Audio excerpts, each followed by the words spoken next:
There is a physical sensation to modern life, a pressure that feels like the literal weight of a world pulling itself apart. You can feel the division and the constant friction cracking the edges of daily life. But 2,000 years ago, the Apostle Paul looked at this exact same exhausting reality and labeled it a light momentary affliction. On a human scale, that description sounds delusional. When we weigh the mass of our collective heartache and spiritual exhaustion, it pins the needle in the maximum heavy zone. To our senses, there is nothing light about it. This disconnect exists because we are measuring our reality against a counterfeit standard. To understand Paul's math, we have to look past the visible fracture and return to the original blueprint.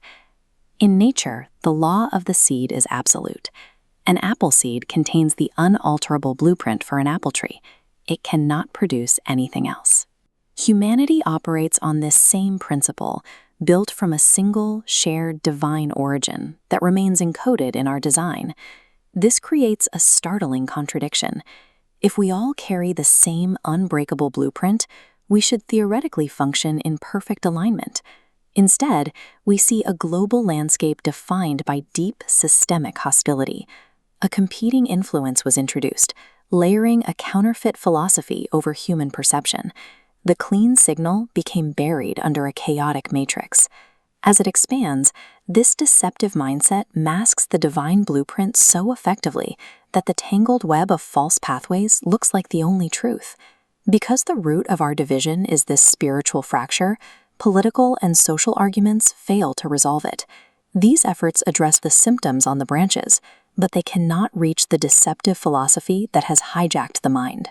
Reversing this effect requires the intentional rebuilding of our internal logic, a process the New Testament describes as the renewing of the mind. It is the act of rejecting the world's fractured philosophy to host a different perspective.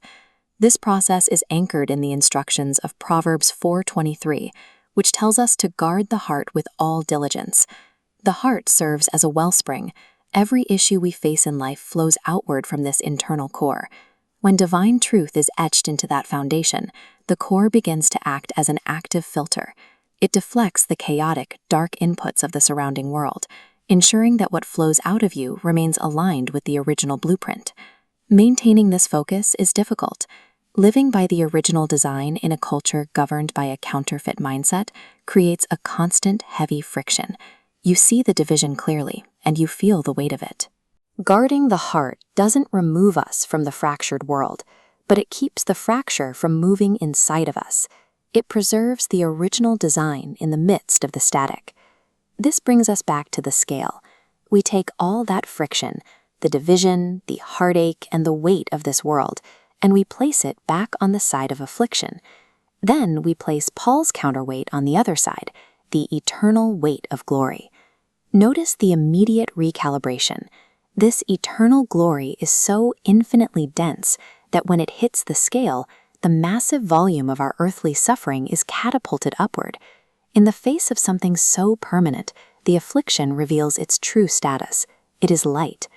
As it stabilizes, the suffering funnels directly into the core of glory. The trial is the raw fuel producing the weight on the other side. This perspective changes everything. The world's confusing matrix has a definitive expiration date, but the original design and our eternal destination are absolutely permanent. The weight of glory is the only thing that lasts.